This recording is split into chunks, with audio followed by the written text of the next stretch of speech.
Hey everyone, and welcome to the 255th episode of Objectively Speaking. I'm Jag, I'm the CEO of the Atlas Society. I'm super excited to have Gill Verdon join us today. He is the founder of Extropic, a startup tech company working on a new kind of computer chip to make artificial intelligence processing faster and more energy efficient. Also, as based Beth Jesus on X, Gill's also the founder of the Effective Acceleration, or EAC, movement, which promotes rapid, unregulated technological progress, particularly in AI, to maximize human potential and economic growth. And I'm also very thrilled to announce that he is the keynote speaker at next week's Galt's Gulch in Austin. Gill, thanks for joining us. Yeah, thanks for having me. It's great to be here. So you grew up in Canada, and historically, ex-Canadians are overrepresented among the ranks of objectivists. Do you feel that growing up in a place that was infused with the kind of egalitarian ethic and an embrace of a bigger role for government influenced your later views on regulation and bureaucracy, or did those views evolve over time? Certainly, I would say growing up, I grew up in Montreal, Quebec. It has, I guess, one of the highest densities of language laws in the world. For example, you're supposed to go to, you're not supposed to learn English too early on. They want to keep you around paying taxes for life, and so they have all these extra laws to regulate literally how you speak or how you write, like what you could put on your menu, on your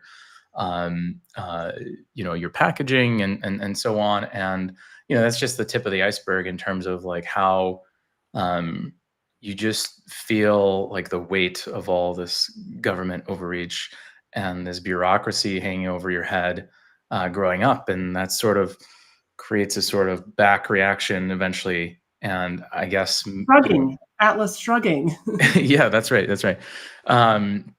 And so, in my case, that was, really feeling my whole life like I belonged more in the United States, ideologically, and yearning to go south. And here I am.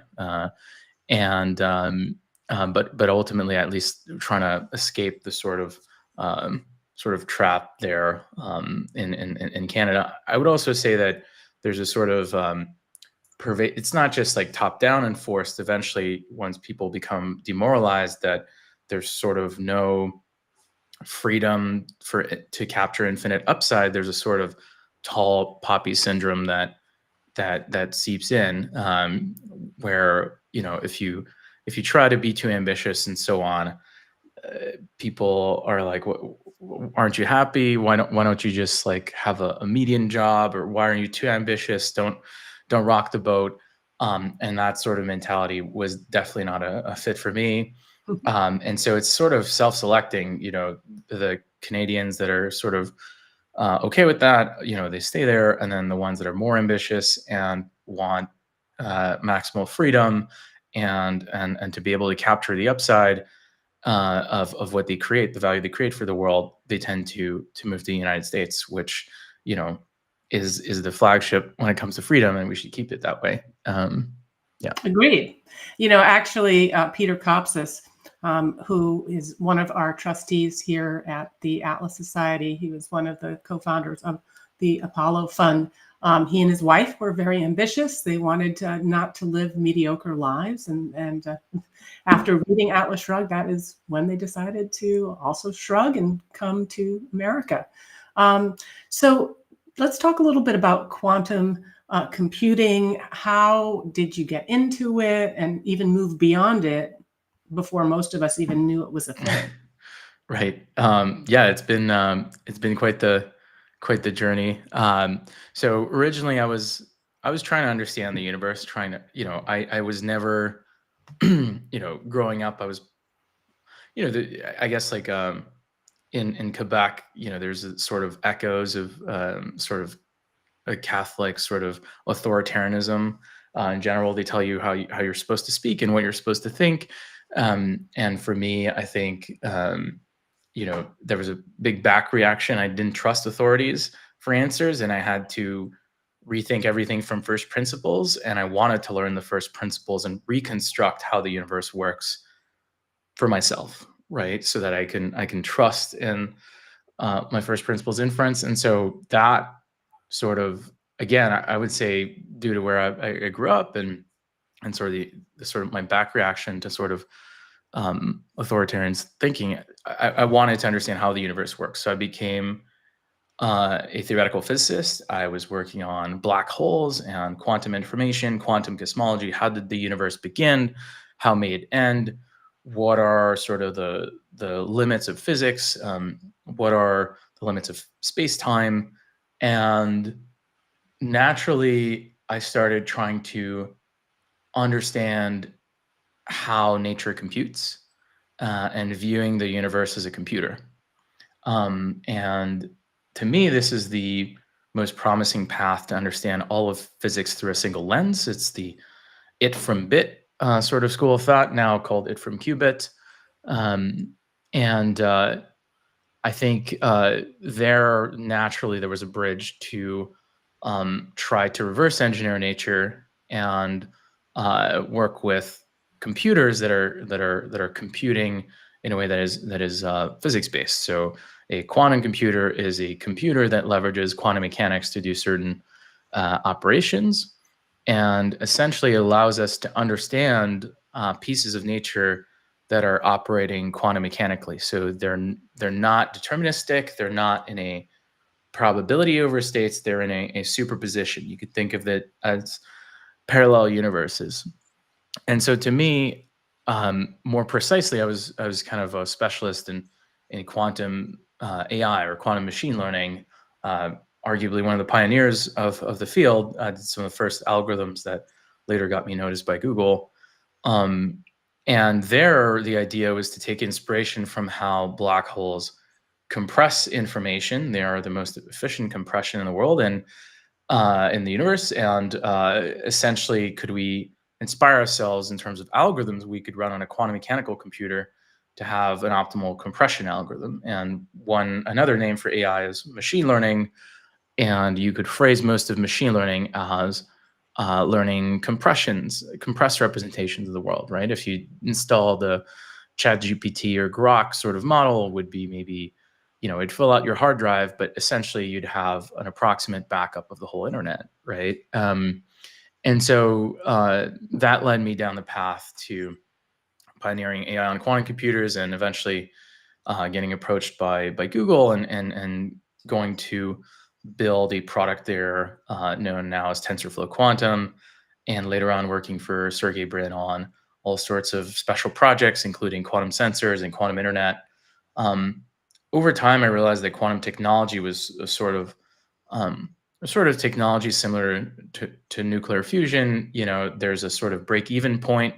We call it fault tolerance, where what you get out is more than what you put in terms of computation. And I see a path for that, but that path was on a far too long time scale for my impatient self, and I ended up jumping to, if you will, detecting that there's an opportunity in something akin to nuclear fission versus nuclear fusion, something we can do right now that arguably is more scalable immediately and gets us a sort of energy density gain that is similar to the energy, efficiency and density gain of going from TNT to the nuclear bomb, right? And so that is what I set out to do 3 years ago, approximately, and now we are having the first results and are scaling our approach of what we call thermodynamic computing with my company now, Extropic. And I'm sure we'll go into more detail. We're going to get into that in a minute, but I don't want to leave Google, because you arrived at Google in 2019. That was about a year after James Damore became one of the first very high-profile victims of cancel culture after he was fired for writing the fateful Google memo, officially titled Google's Ideological Echo Chamber. Are you familiar with that episode? And how did it square with your experience at Google? Yeah, I mean, Google's a great organization. I don't think it's homogenous ideologically, but certainly having an engineer try to point out something in statistics and having an opinion and him getting completely canceled was sort of a warning shot for anybody else who would try to voice an opinion that wasn't the median or the mode of the population within the walls. I would say that just created a sort of shadow network of like engineers that are kind of, some things don't make sense, some things that are prescribed top down don't make sense. And it's not just, I think it's across big tech players. There was just kind of an ideological capture that we saw across the board, I think in the mid 2010s. And again, it didn't seem like, to me, it's just always suboptimal whenever there's one culture that captures everything and is sort of self-reinforcing, and there's no ability to discuss ideas. I personally, was more interested in the discussion internally and externally of like, should big tech and the top AI institutions in the world work with the government and defense sector to put the right technology in the right hands so that we have national security. And that was also, something that there was, again, inhomogeneity within the organization. There was Project Maven 1.0, right, where Google tried to work on AI for defense, and there was, the sort of camp that cancels people, tried to cancel Google itself, I guess, and sort of walked out. And to me, I thought it was very unfortunate that the premier organization in the world for AI research, I would say, mid to end of 2010s, was the golden era for Google. Everybody who mattered was there for research, and that's what brought me there. And I had a great time research wise. They invented the transformer, which led to the prosperity we see today, amongst many other things. But to me, the fact that there's an ideological sort of echo chamber, and that, for example, it converged that we can't discuss, various social things or various, national security interests, and we weren't mature enough to have an open discussion, and there was not a free market of ideas internally. I thought that was suboptimal for the growth of the company, right? And that's just, things on the outside. I think on the inside, like in general, I mean, this happens a lot. Sort of opinions sort of crystallize across allowed opinions, and it could be across technical opinions as well. I would say big orgs tend to suppress ideas at scale, because if every smart engineer they hire, they have 100,000 plus, they went with everyone's idea, they go in all sorts of directions, but then sometimes they overdo it, right? And sometimes they even miss big opportunities like, AI for coding. Google invented the transformer. They could have captured the market. They didn't, and that was an artifact of sort of a bubble of opinion.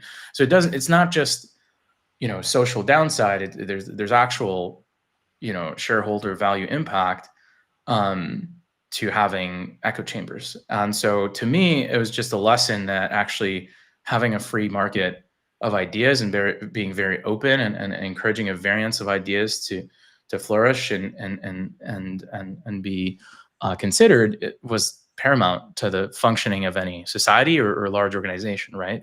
Google itself is a giant org. It's a sort of microcosm. It's a bubble in itself, but for it to function well, it needs a free marketplace internally. And so certainly that episode and my experiences, again, more on the defense side, I think opened my eyes to the importance of culture, and that's kind of what led me to start voicing initially opinions or ideas and prototyping them anonymously, and eventually sort of starting this sort of movement for a free marketplace of ideas and freedom of speech, freedom of thought, and freedom of, and we'll get into the AI part as well. But that was the EAC movement, which, I started pretty much after leaving Alphabet. Yeah. So you and I met last fall at the XPRIZE Visioneering Summit. Peter Giovannis, of course, has been a guest on this podcast and an honoree at our previous gala, as someone who has read Atlas Shrugged 5 times and considers it his Bible. Now, at the summit, you were pitching a prize to solve the challenge of making computing more efficient in order to meet the coming energy demands of AI. So tell us a little bit about your vision for that and how it ended up. Yeah. I mean, originally, again, I think just even for technological progress, getting caught into a local mode of thinking prescribed by authorities or establishments is a bad idea. And I think we've built all of this technology based on silicon operating deterministically for many decades now. And so there's a lot of inertia and skepticism that any massive disruption could just surprise us and be around the corner. And so for me, it's been an exercise in having an extremely contrarian thesis, but again, derived from first principles of physics. And then, taking a lot of heat for having such a contrarian thesis and then now starting to show we're correct. And it's been very validating, and the benefits to society are going to be massive as long as we keep scaling. And so in our case, we looked at essentially what is a computation. At the end of the day, it's a thermodynamic process. You have some input distribution over inputs, and you have a distribution over outputs, and you could phrase many algorithms that run the internet this way, including AI algorithms, right? And because this process is between something that's probabilistic, that's not a deterministic input and a deterministic output, you can run computations probabilistically. And if you look at the physics of electrons and of matter, when you go small enough, things are sort of jiggly and they're non-deterministic. You don't know where each particle is, right? And usually that's a problem for a deterministic computer. So we like to filter out that noise. And that costs us a lot of energy.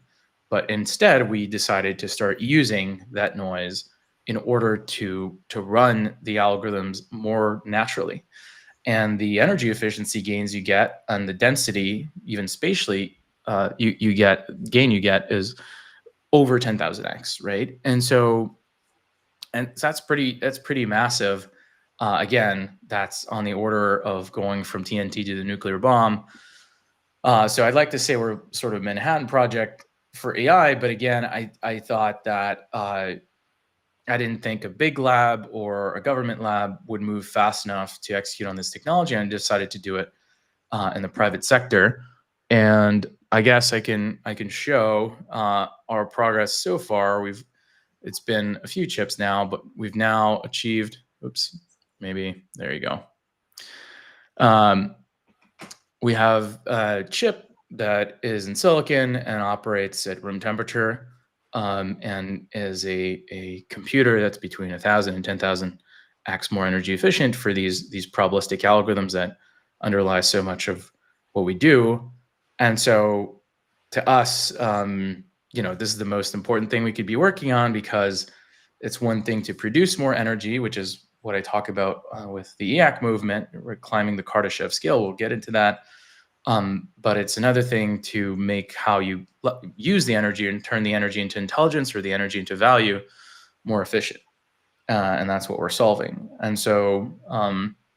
and if we don't solve this problem, like I remember there was a bit debate, it's a competition. Yeah. Somebody says we need to solve, ovarian cancer. Somebody says we need to save the whales. And you were saying that basically, unless we get this done right, we're going to be limited in how we're able to solve the world's other great challenges to humanity. Really, it's kind of, we're solving the problem that solves other problems, right? If you have really potent artificial intelligence and you have a lot of intelligence per watt, then you can just apply that intelligence to solve your other problems, right? And so from a point of like maximal leverage, this is the problem we should focus on in order to solve the other ones, right? And that was my thesis. And I think I was very correct when pitching at the XPRIZE that the market pull is so strong for artificial intelligence that we were going to start building massive nuclear reactor-based build-outs for these AI clouds, and that's been the case. And you just keep hearing news that more clouds with tons of reactors are getting built. And to me, that it's good. It's good that we're creating more energy, but at the same time, it's not the most energy efficient way to do it.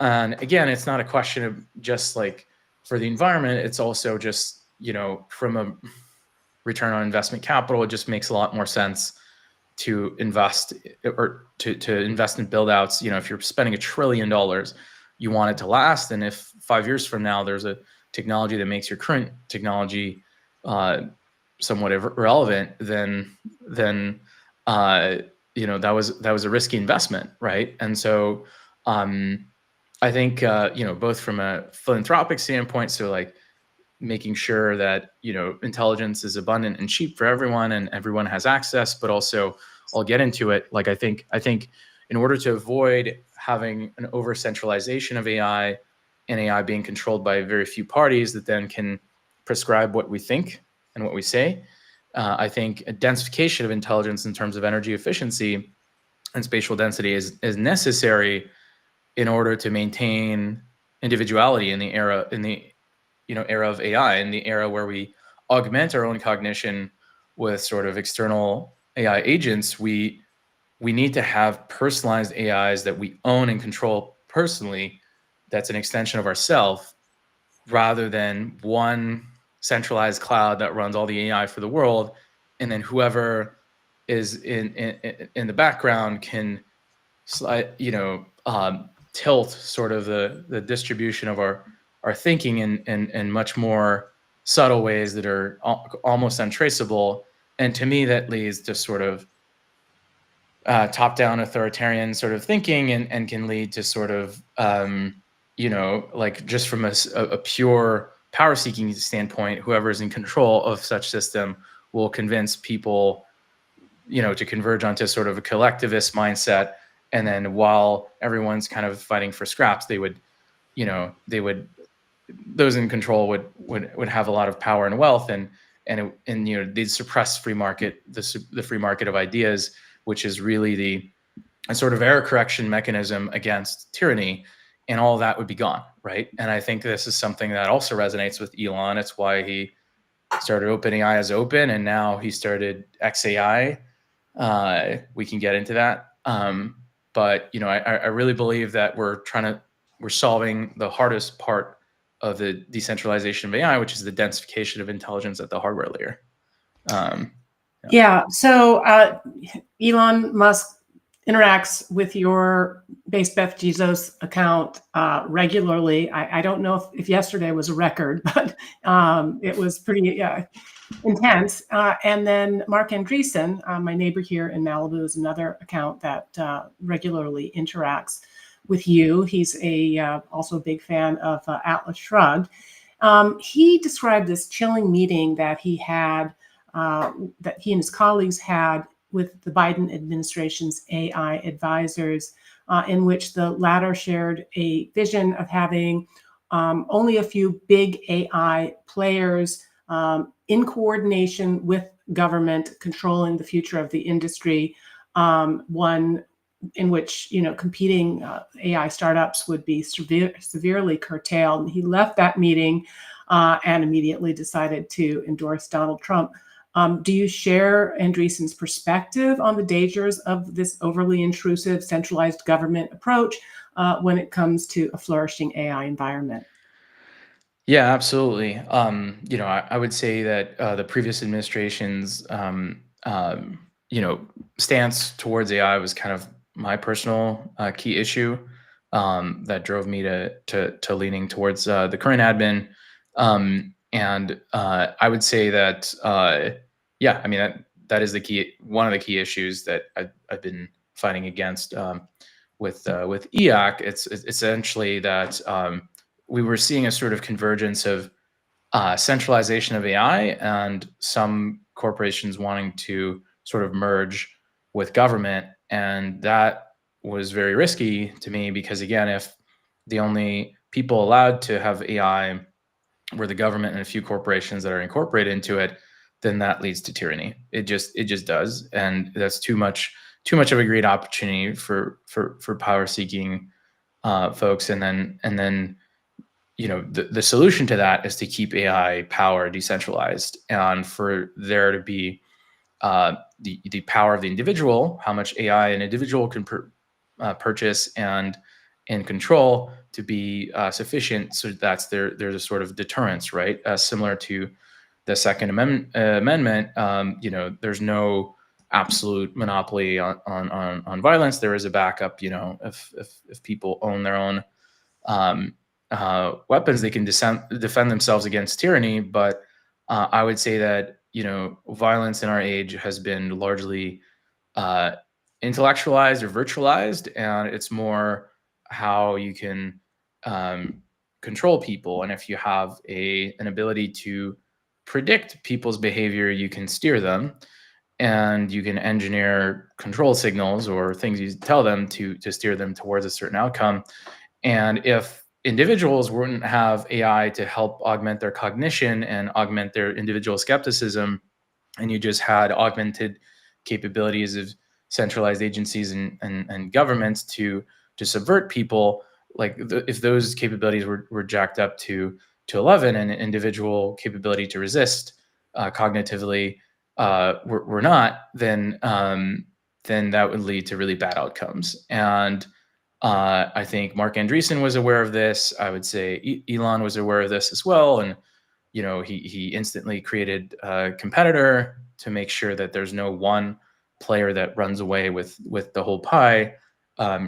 It seems like, I think hopefully that chapter of some of the AI companies trying to be crowned kings too early in the game. Hopefully that's over, and now it's just a free market, which honestly, it's been great so far, right? Essentially, our thesis won. There's not been only a few companies allowed to do AI. Many companies are allowed to do so, again, because of our efforts. Elon, Mark are kind of the those that spearheaded things in government. I've just been on more of the grassroots side. But essentially, we've had a free market competition, and you have all sorts of AIs with different cultural biases, and the technology has just been accelerating and getting cheaper for everyone to access, and everybody benefits, right? Instead of only a few using the technology and centralizing it to consolidate their power. So. Yeah. So let's get back to EAC and effective acceleration. To what extent did you see this as a reaction to the effective altruism movement that Sam Bankman-Fried and others had started promoting? Yeah. So effective altruism is a sort of it's a sort of funny movement. It's essentially hedonic utilitarians. They try to maximize hedonism and how good people feel, or not just people, sometimes shrimp as well, for some reason. But essentially, they have this weird moral framework that yields really suboptimal like optima. Like if you try to maximize hedonism, you can converge onto sort of wire heading, right? So you're just like, in a VR world or in a simulation, and just in this near nirvana forever. You're not a productive member of society. But overall, I think like EA was starting to find ways to capture capital in any way, shape, or form from the free market. So they're trying to deform the free market and then reallocate it to these sort of nonprofits. Again, could be for mosquito nets or shrimp farms or weird stuff. But eventually they ended up all concentrating, 95% plus. Don't quote me on that figure, but like it was very, very much most of their portfolio they concentrated it on AI safety and sort of regulatory capture for AI, which is really just trying to put themselves in power. Their whole thing was essentially AI is dangerous. We need responsible adults in the room that control it. We're going to be the responsible adults. Put us in charge, right? And they would fund all these think tank like organizations that then would become arms of the big labs to sort of continue this sort of fear mongering and spread, what is called AI doomerism, right? Which is, I would say, a spin out of EA, of effective altruists. And so we just saw this whole really well funded complex that was converging us onto a very bad outcome. And so we had to start the resistance to that movement. And that's originally how EAC started. It was antithetical to EA in some ways, but really that was kind of the first battle in general, right? Like this sort of enemy, if you will, sort of creeps up as a different name all the time. But essentially, EOC was there to fight for freedom of speech, individuality, individual agency, celebrating individuals, and to make sure that there's no sort of massively oppressive government or sort of weird complex that restricts your ability to be productive and over centralizes power. And so yeah. So how did you, it's not just you, it's a crew of people and allies, some of whom have pseudonyms. I don't know if others have been outed as you were, so you might want to talk about how that felt at the time and how you decided to lean into it. Yeah. So, I mean, the movement gained quite a bit of influence, in Silicon Valley, and it was starting to, in the shadows, get some influence in Washington. For example, I think, we were opposing the previous executive order on AI that was going to really kill open source AI. But essentially, for some reason or another, I got doxxed by reporters, and really, it was sort of, I think their goal was to, because I was becoming a problem, because I was kind of getting people to rally around this cause, and that was an impediment to the overconcentration of power. I got doxxed, and essentially, the traditional media pylon, they would fabricate and try to associate me with all sorts of movements I'm not associated with, or deform the message, or try to clickbait, like, this man is building Skynet or something ridiculous. And so that was a lot, right? Like that was a big change in my life, going from some scientist in a room that's advising all sorts of important people, but usually I'm kind of, the asset in the background, to front and center, and having my face plastered all over the timeline, and getting 100 million views a month. I think that was a big change. But now it's been a year and a half since the doxing, and I guess I've gotten used to it. But essentially, I wanted to turn this attack against them, right? If you have an anti-fragile mindset, you can turn any sort of adversity into some upside. And so I used it as an opportunity to go on podcasts, spread the message further than it could have ever gone, and also leverage it to acquire talent for my company and raise awareness about this important challenge we're pursuing with Extropic, and that helped us hire some of the best, and that the fact that we've achieved these results such a short time scale since that are testament that if sometimes getting more attention can be useful to get the best talent and to move the ball forward for civilization and technologically. So here at the Atlas Society, we are huge fans of Andreessen's Techno-Optimist Manifesto. Curious whether you had any role in that, or was it maybe just indirect, or what can you tell us? Yeah, I mean, so Mark was a big fan of EAC from the beginning, or from I guess pretty early on, and essentially, we were corresponding for quite a few months, very actively, kind of fusing our views on the world, and that was the time during which he was writing the manifesto, and I am one of the first cited influences there. So more in the background, but it's very much I would say it's very much a version of the manifesto that's maybe more less sort of cosmic scale, as I tend to think, as a physicist, and more kind of practical, like immediate sort of more policy prescriptions.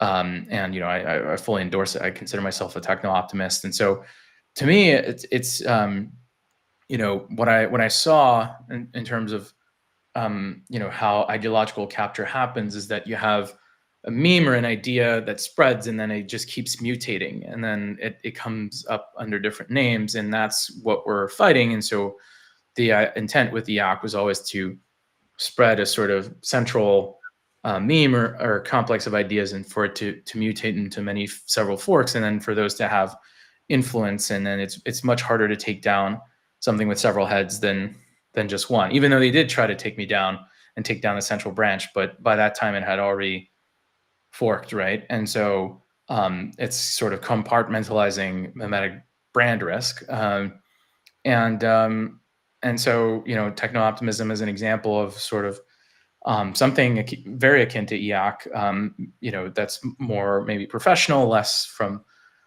some weird corner of the internet, and can be marketed in Washington, and now the vice president literally said he's a techno-optimist. And so I think in terms of influence, it's been really great. And I would say that at least this administration, at least from what they say, have been very supportive of our sort of requests for policies that maintain American competitiveness in AI, right, and maintain openness. So speaking of on a cosmic scale, explain in layman terms what the Kardashev scale is and how we can climb it. Yeah, so the Kardashev scale is a set of milestones that get sort of or on the log scale, so they're exponentially hard, and it's milestones to track how big our civilization is and how much energy we are producing and or consuming. And there's three big markers on that scale, and then you could interpolate on the log scale as sort of linear interpolation. And Kardashev type 1 is essentially we produce as much energy and leverage as much energy as there is impeding upon the Earth from the sun. And so that is a certain amount of watts that is pretty massive. I think we're at 1% of I think barely 1% of the Kardashev scale, not on the log scale, just in terms of for K1, Kardashev type 1. Kardashev type 2 would be we leverage all the energy, or the equivalent of all the energy that is being radiated by the sun, right? Again, it's not energy, but wattage, so power. And then type 3 would be the entire galaxy, right? And so essentially I saw, in my studies of thermodynamics, and more precisely stochastic thermodynamics, which is the physics underlying life itself, I saw that actually there is a sort of Darwinian-like natural selection over all of matter. I call it thermodynamic selection, that occurs on, and the sort of fitness function is whether or not the system has dissipated more heat, which is really weird. But essentially, and there's also it tells us that the odds that you fluctuate back to zero, like the system completely dies, they get much smaller as the system gets bigger. And that makes sense. And so to me, I saw that as, oh, this is fundamental to life. If we get bigger as a civilization as measured by thermodynamics, so what is our consumption of energy, that will ensure a lower likelihood of the destruction of this phase of matter or the extinction of civilization. And so I felt like we had a responsibility to scale up the Cardev scale. And to me, that's the key issue and the one metric we should strive to improve for our civilization, because unfortunately GDP and capital, it's hard to track, right? And it's imperfect, and money sometimes gets inflated away or printed. It's not an objective metric, whereas energy, you can't. Yeah, joule is a joule wherever you go in the universe, and so is a watt. And so to me, that was just a better thing to optimize than hedons, right? Or hedonism, which is completely subjective, and leads to weird optima. And so now I guess I mean, this has been kind of Elon's whole thing, but I guess we kind of merged mimetic complexes, and now it's very focused on climbing the Kardashev scale as the key issue. For me, what will accelerate our ascent is creating a way to convert energy into value, and as efficiently as possible. So you get more value per unit of energy, and that's going to increase the demand for energy, and thus create a sort of positive pressure to scale up the scale of civilization. And so for me, creating this technology that's the most energy efficient way to convert energy into intelligence, sort of steam engine for intelligence, operating at the limits of thermodynamic efficiency, to me was the way to create that sort of pressure to climb up, but also creating this social movement to raise awareness that this is the key issue we should all be aligned towards. And it's naturally something that free markets optimize for, right? Free markets select for organizations that utilize their resources in a way that maximizes growth. To me, it's like literally a fundamental algorithm that leads to self-assembly of complex systems that have emergent properties that are optimal. So our bodies are kind of a free market of cells, and they all kind of have some coupling with one another. They have some interchange chemically, right? They have a sort of chemical and energetic economy, but then the emergent property is this functioning organism that is you.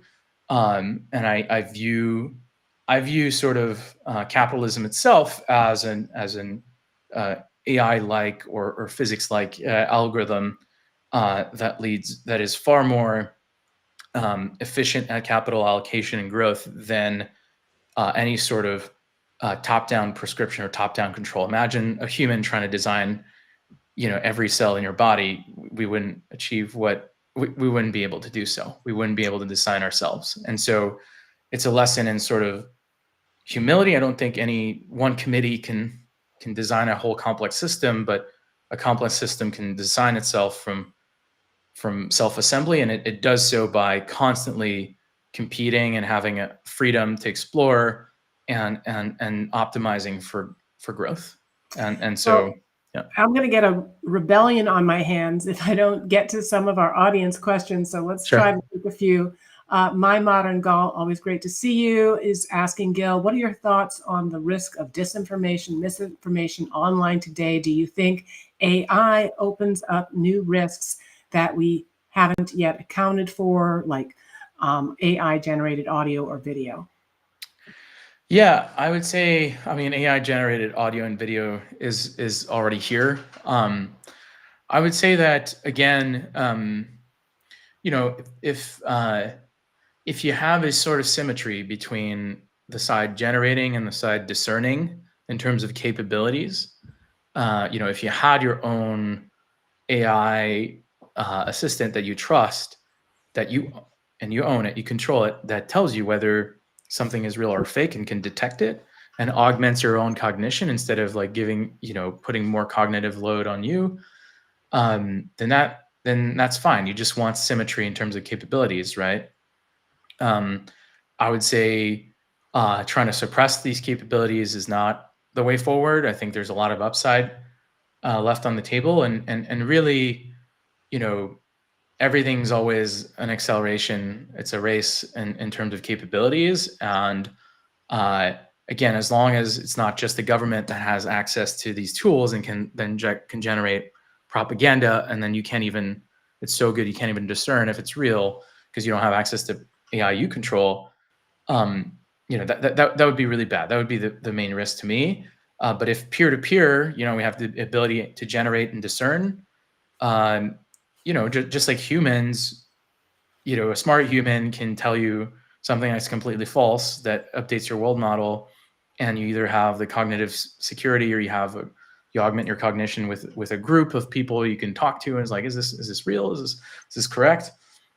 There's sort of peer-to-peer ways to validate information. I think fusing, like if everybody has access to more intelligence, then we'll be able to sort of collaboratively filter things, either between us and our AIs or collections of subgroups of AIs for people you trust and you feel aligned with their values, right? And I think that's the future. That's how it's been since the dawn of civilization. And I think there's been an increase in capabilities, but again, for generation. But so there's also increased capabilities for discernment, right, of truth.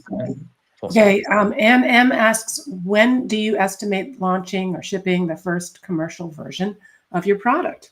Yeah. So this chip that I just showed, we're packaging into development kit for sort of enterprise and innovative startups, and maybe a handful of individuals. It is a small batch. It is just our test chip. That we're aiming by the end of summer to put in the hands of the first customers, which is very exciting in terms of timelines to go from concept to prototype that's delivered to customers on desks in 3 years is pretty great. Next year is when our million probabilistic bit chip is launched and should be widely accessible. And that chip is a proper product, not just an experimental development kit for those trying to get ahead. But depending on the org, already starting to experiment with thermodynamic computing is sort of essential because the disruption is coming next year, and they need to get ready in terms of how this affects their algorithmic stack. Whether if you're in finance or defense, obviously it's mission critical for you to have the most cutting edge capabilities. And then if you're in generative AI, obviously there's a free market competition there that's heating up, and so any advantage you can get, you should take. And so, if anybody wants to use the dev kit early, we have a sign up form, and we're going to put out some software more in the open first, and then the hardware is for, because we just didn't do a very large run of these first chips. It's between 200 to 1,000 early customers. But you can apply on the website extropic.ai, and there's a sign up form for those interested. Great.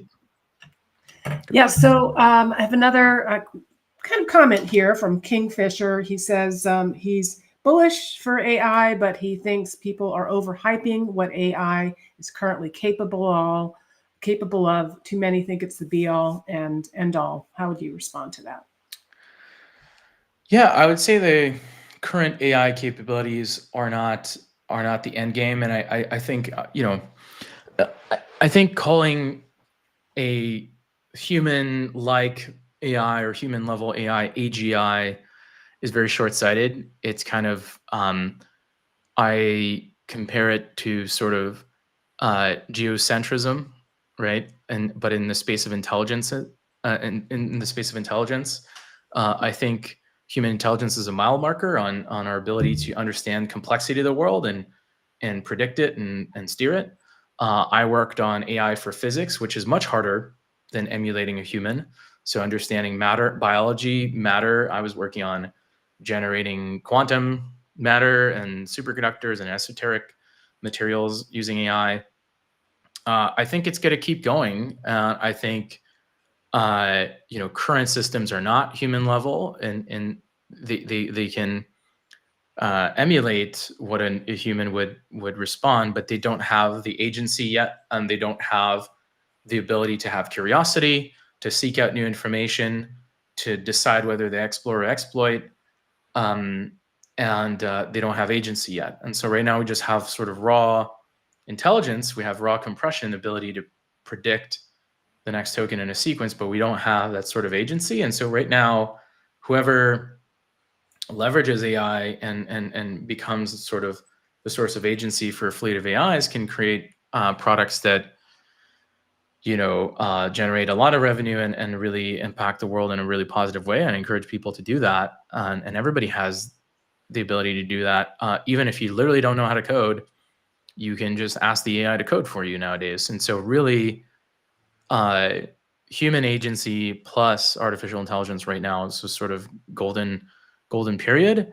Eventually, will we figure out agency? Yeah, probably for AIs.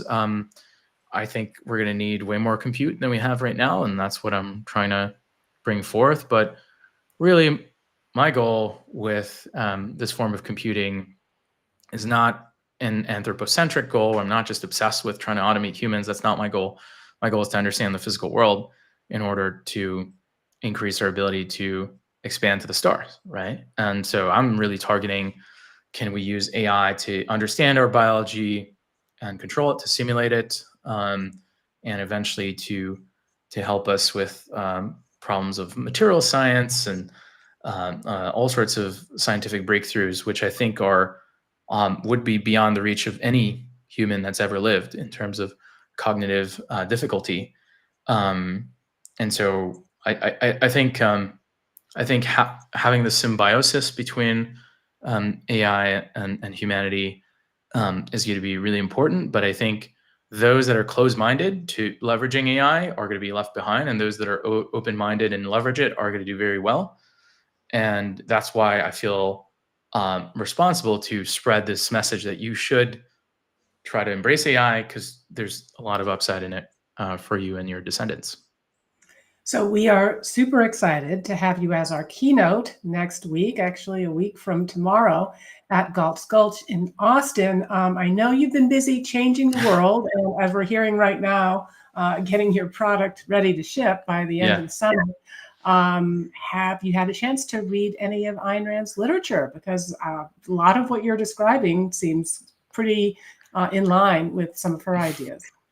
Yeah, I really should finish what I started there. I think I started some of the audiobooks, but haven't quite had time to finish there. But there's something as well, I think, that's very validating about like coming to, I came at it from first principles, from my own path, of course, like through potentially culture, and obviously I've been exposed directly or indirectly to Ayn Rand's ideas. Maybe that's seeded some of the ideas that then became EAC. It's hard to trace. Again, it goes back to what I was talking about with mimetic complexes. But I think in my case, the fact that I came and converged onto similar principles for my own journey is really validating for objectivism and the set of principles. And again, for me, it came from a journey trying to understand the physics of the world, the physics of complex systems, the physics of capitalism, the physics of society at large. And to me, this seems, frankly, optimal. And so, I guess like there's kind of two schools of thought, let's say in academia, right? Like one is you do literature search first, and then you feel like everything's been done, and then you maybe you get dissuaded from sort of exploring a set of ideas. Another way is you go forth and you build the idea out, and then you see after the fact if there's existing literature that's strongly overlapping. I think there's something about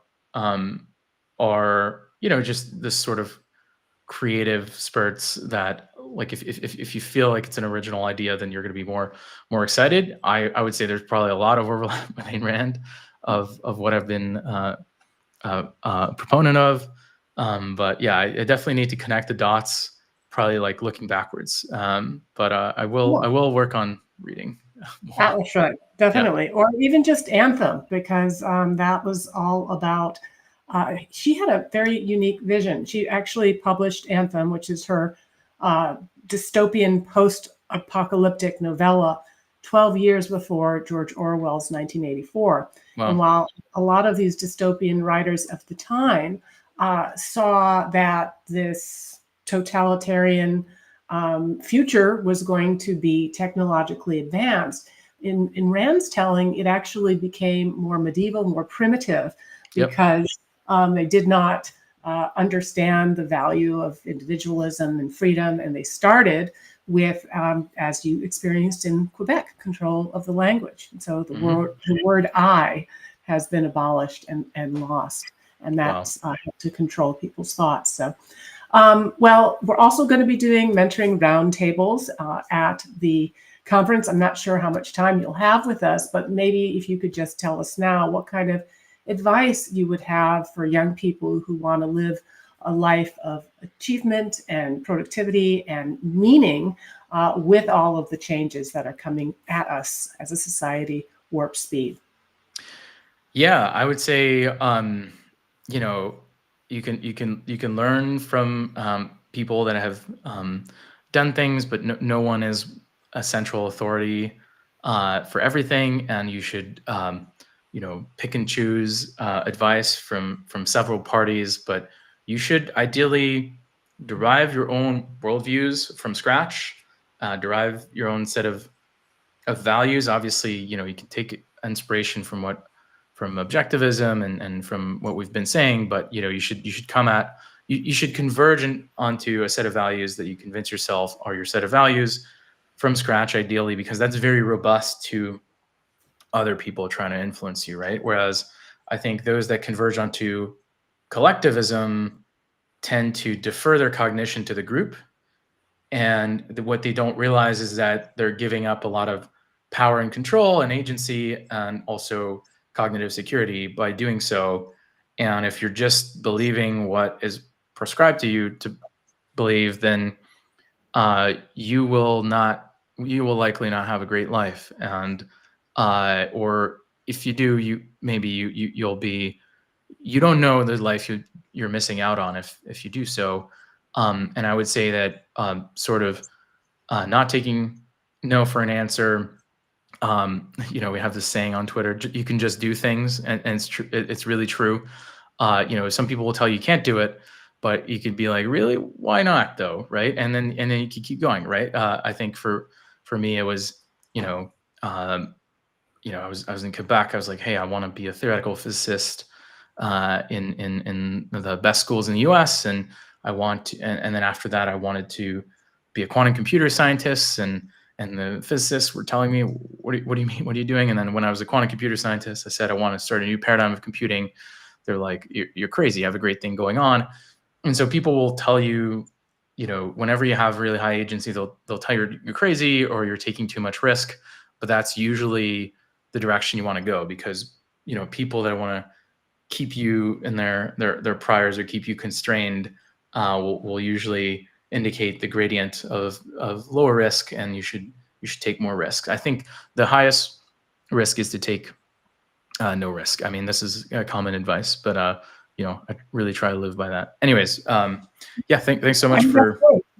Yeah, absolutely. It dovetails very much with the kind of ethos here at the Atlas Society of our open objectivist approach, in which I remind people, no one can think for you, not even Ayn Rand. So right. Thank you, Bill. I'll see you next week. Very much looking forward to being in Austin. Being back in person again. And thanks everyone for joining us today. Be sure to join us next week when we will be in Austin. I'm going to be interviewing author Jimmy Soni to talk about his book, The Founders, the story of PayPal and the entrepreneurs who shaped Silicon Valley. We'll see you then.